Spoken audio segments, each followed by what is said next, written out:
これだから無知な年寄りは嫌なのよ。あなたみたいな貧乏臭いババアが親族席にいるだけで恥ずかしいんだから。え？貧乏臭い？息子の結婚式当日、結婚式の費用として200万円を渡した私に、嫁の優子さんは罵倒してきた。せっかくのチャペル式なのに、そんな陰気臭い真っ黒な着物なんて着てきて、嫁いびりですか？それとも200万も出したからドレスを買うことができなかったんですか？私は清掃をしてきたつもりだが、優子さんは私の話などには耳も傾けず、さらにひどい言葉を投げかけてくる。どうせ200万だって妹夫婦の援助なんでしょ？あんたみたいな安っぽい着物着てくるババアにあんな大金が用意できるわけないし、恥ずかしいから帰れ。年金暮らしは引きこもってろ。優子さんは唾を飛ばしながら私のことを罵倒してくる。優子さんの物言いには到底我慢できなかった。私は怒りで震える自分を抑えつつ、後悔させてやると心の中でつぶやき、控室を後にするのだった。私の名前はあゆみ。今年の8月で66歳になった。25年前に夫に先立たれてから女手一つで2人の子供たちを育ててきた。夫が遺産を残してくれたこと、私自身も働いていて収入が安定していたこともあり、安定した生活を送り、子供たちはどちらも大学まで進学させることができていた。長女の明子は4年前に同い年の男性と結婚し、今は一児の母になっている。明子の夫である春彦さんもとてもいい人で、明子は良いご縁に恵まれたと思う。上の子である優斗はまだ独身だが、大学卒業してから第一希望だった大手企業に勤めている。最近では課長に昇進したことを嬉しそうに報告してくれている。私は優斗の嬉しい話を聞きつつも、息子にはまだご縁がなさそうなことを少し気にかけていた。母親から見ても、優斗はとても真面目で、物事をきちんとこなそうとするところがある。そこが優斗の長所でもあるが、それが仇になっているのか、仕事に夢中な優斗からは、浮いた話を一度も聞いたことがなかった。そんなある日、優斗から電話が入る。私が電話を取ると、優斗は緊張しているのか、上ずった声で話してきた。母さんにさ、紹介したい女性がいるんだ。今度その人と一緒に実家に来てもいいかな。もちろんよ。おめでとう。ごちそうを用意して待っているから。ありがとう。それじゃあまた連絡するから。優斗からの突然の連絡に、私は年がいもなくウキウキしてしまう。優斗のお嫁さん候補が来るのだからと、優斗たちの訪問に合わせて家を掃除したり、お茶菓子を何にしようかなどと考えていった。そして数ヶ月後、優斗たちが我が家にやってくる。この人が今お付き合いしている由美さん。結婚を前提に交際しているんだ。よろしくお願いします、お母様。まあ、とっても綺麗なお嬢さんね。どうぞ上がって上がって。優斗から紹介された女性は綺麗な人だった。結婚を前提にという言葉を聞いて、私は両手を叩いて喜んだ。私は二人をリビングに案内し、用意していたお茶菓子などをテーブルに並べる。二人はにこやかに自分たちの馴れ初めを話してくれた。由美は俺の会社に派遣社員として配属されているんだけど、周りのことによく気のつく優しい女性なんだ。話をする優斗の穏やかな表情を見ると、優斗にも素敵なご縁があったのだなと思い、私は少し涙ぐんでしまう。ふと気づくと、すでに夕飯の時間になっている。あら、もうこんな時間ね。夕飯を用意しているの。よかったら食べていってちょうだい。ありがとうございます。では、お言葉に甘えて。由美さんも一緒に食べてくれることになり、注文していたお寿司をテーブルに用意した。うちの近所には老舗の寿司屋さんがあり、それなりのお値段はするが、最近ではテレビや SNS などでも有名になっている評判の良いお店だ。我が家ではお祝いごとにはそこのお寿司を食べることが多かったので、今回もそこのお寿司を頼んでいた。これ、うちの近所のお寿司屋さんなの。昔からあるお店で、最近はテレビとかにも出ているのよ。ここの寿司を食べるのも久しぶり。母さん用意してくれてありがとう。ゆうとは喜んでくれたが、ユミさんはお店の名前を聞くと、眉を少ししかめる。このお店って、老舗の高級お寿司屋さんですよね。お寿司もかなり豪勢ですし。そうなのよ。今日は奮発しちゃったわ。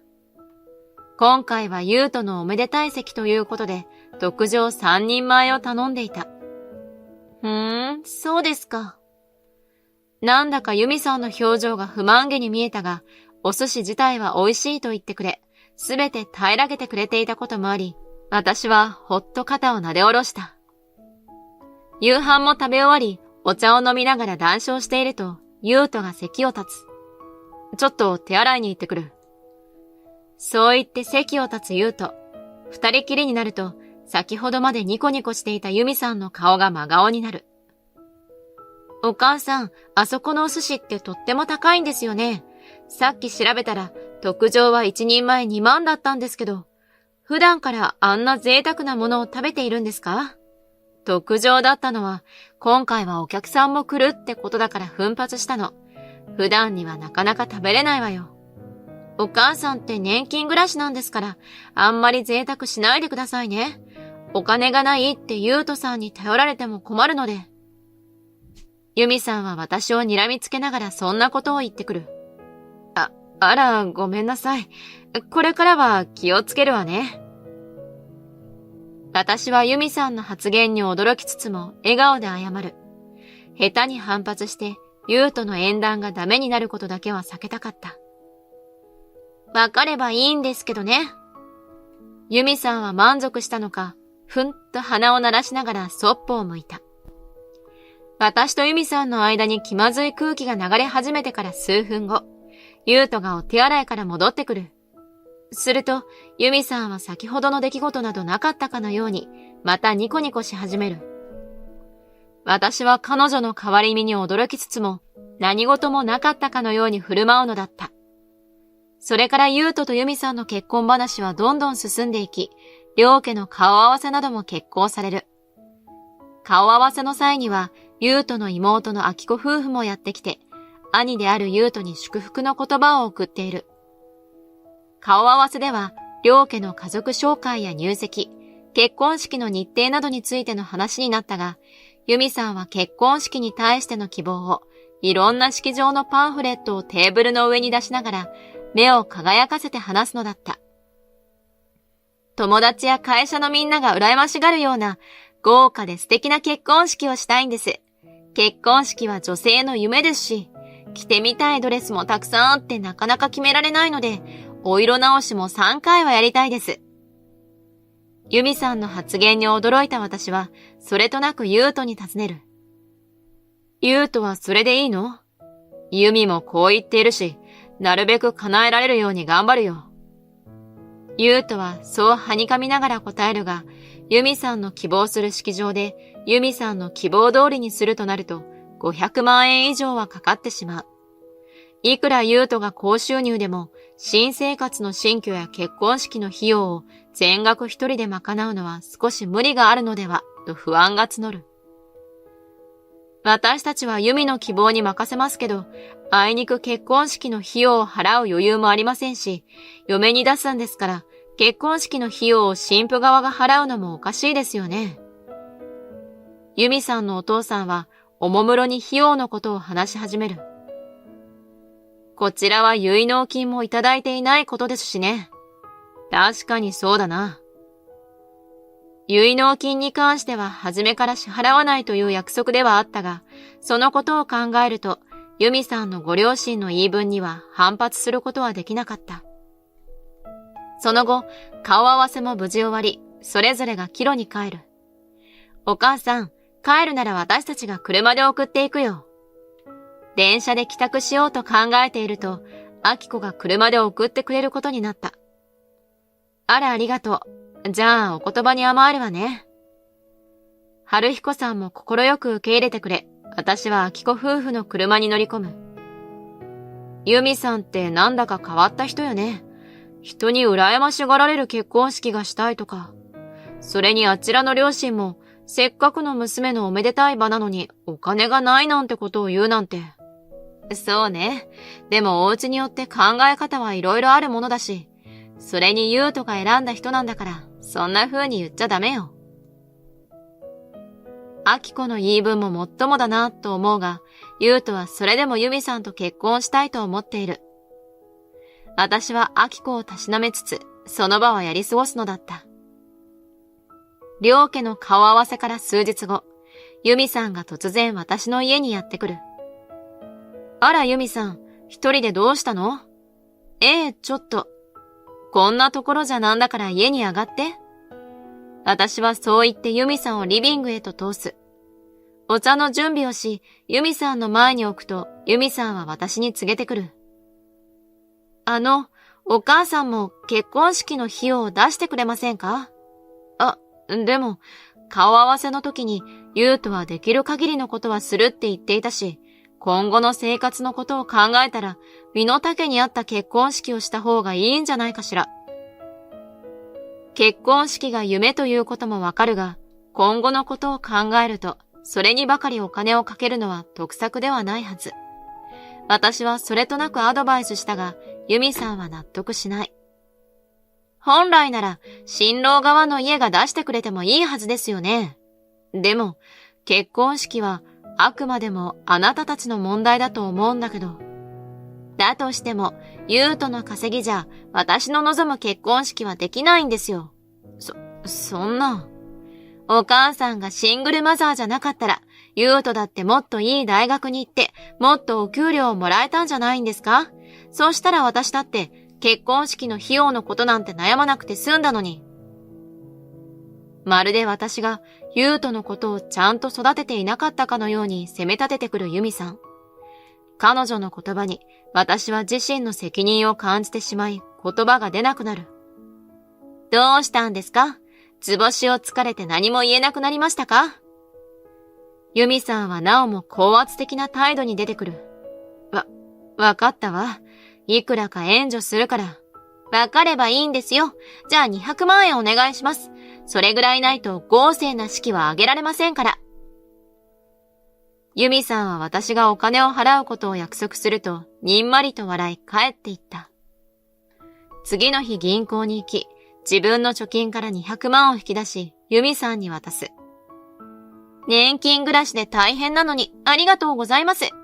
これで私の望む結婚式ができますよ。そう笑う由美さんの顔は歪んで見えるのだった。数ヶ月が経ち、優斗たちの結婚式が執り行われる当日、私は黒留め袖を着て会場を訪れる。まずは優斗たちに挨拶をしようと思い、新郎新婦控室に挨拶に向かった。控室にいた優斗と由美さんはすでに衣装に着替えていた。二人ともとっても素敵ね。ありがとうお母さん。いい式にするから楽しみにしてて。少し雑談していると、優斗のスマホが鳴り、息子は控室を出ていく。すると、優子さんは腕を組みながら、私のもとへつかつかと歩いてきた。お母さん、今日はチャペルウェディングなのに、そんな格好で結婚式に参列するつもりですか？ダメだったかしら。これだから無知な年寄りは嫌なのよ。あなたみたいな貧乏臭いババアが親族席にいるだけで恥ずかしいんだから。貧乏臭い？せっかくのチャペル式なのに、そんな陰気臭い真っ黒な着物なんて着てきて、嫁いびりですか？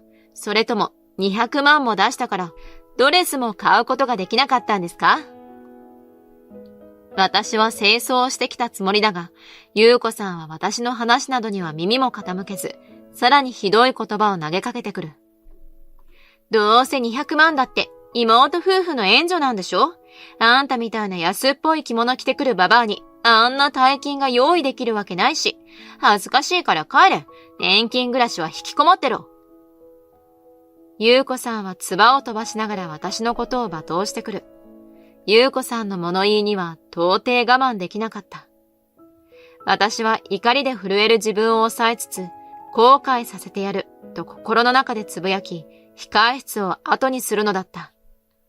控室から出ると、明子と春彦さんが寄ってくる。私は帰るわね。どうしたの？何かあったの？そうですよ。お母さんが結婚式に出席しないなんて。私に参加してほしくないみたいだから帰ることにしたの。じゃあ。私はそう伝え、その場を後にするのだった。数日後、明子から連絡があり、その後の結婚式で起きた顛末を一部始終聞かされる。私から事情を聞いた明子たちは控室に行くと、由美さんを追及したとのこと。お母さんにひどいことを言ったみたいね。そんな人とは親戚になりたくないから、私たちも帰ります。明子たちの発言に驚いて、由美さんに苦言を呈した優斗だったが、由美さんはふんぞり返り、反発してきたそうだ。どうぞお好きなように、元から兄嫁の私の存在を蔑むあなたたちは気に入らなかったの。じゃあ、そうさせていただきます。ちょっと。慌てる優斗。そんな優斗に春彦さんが話しかける。優斗さん、こんなお母さんや明子のことを蔑む人と一緒になりたいのですか？それは。なりたいに決まっているじゃない。私ぐらい華やかじゃないと、大手企業で働く優斗には似合わないわよ。式のお金だって、お母さんから援助してもらっていたんですよね。お母さんはなけなしの貯金をあなたたちに渡したと話していましたが、それは、そうやって人の善意をないがしろにする人とは仕事はできかねます。今後、うちとの取引は考えさせていただきますから、そのつもりで。答えを出さない優斗に痺れを切らしてしまった春彦さんはそう告げる。は？それは困る。春彦さんの会社との取引がなくなったら、俺の立場が。何なの？どういうこと？実は春彦さんは、優斗の会社の取引先の社長だった。もともと、それほど優斗の会社との取引を重要視してこなかった春彦さんだったが、優斗の強い希望もあって取引を継続していた。それを知らなかったのは由美さんだけ。あっけに取られる由美さんと絶望に暮れる優斗を置いて、明子たちは式場を後にした。明子たちが出て行ってもなお、文句を言い続ける由美さんに、優斗は告げたらしい。こんな結婚式は中止だ。私の晴れ舞台よ。そんなの許されるわけないじゃない。それにご祝儀をもらわないと困るわよ。母さんからもらった金があるだろ。そんなの、ブライダルエステや友達との飲み会で使っちゃったわよ。ふざけるな。もうお前とは離婚だ。結局二人は式を挙げず、キャンセル料だけを支払った。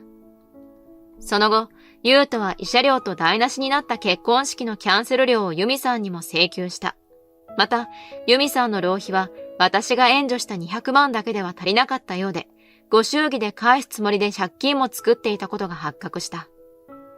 優斗への慰謝料、キャンセル料や借金のために、由美さんは今では両親の監視下のもと、必死で働かされているらしい。